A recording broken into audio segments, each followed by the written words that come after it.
Guys, ito pinakamabilis na attack para ma-3-star tong drill and spill na event.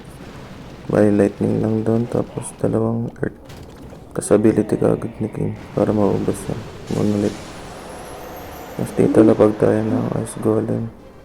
Tag-isa nung tsaka yung isang malaki. Yan. Tapos yung mga hero. Yung laban na yun, pinauna lang natin yun. Tapos yung dragon dito sa gilid. So, baba.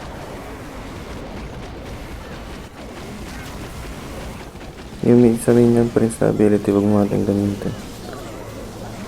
Kaya natin kusang mag-effect. Kasi yan lang, panoorin lang natin. Tapos wall breaker lang pala dito, tsaka yung balon doon sa airdet.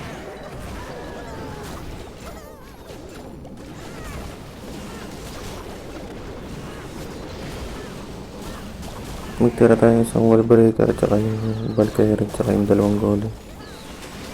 Yung isang spell dyan, di ko alam kung para saan yun. Parang yellow. Kung sa defense bin sa hero itatama. Pag malapit na tayo dun sa may maraming Tesla, doon natin gamitin yung ibang hero. Ay ibang troops. Tsaka spell. Kasi may pangbuhay pa nga tayo isa.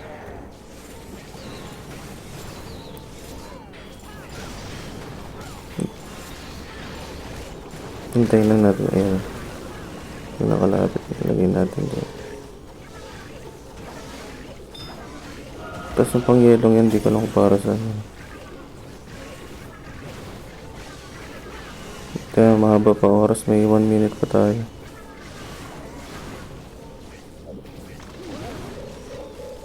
Ayun lang guys. Like nyo lang.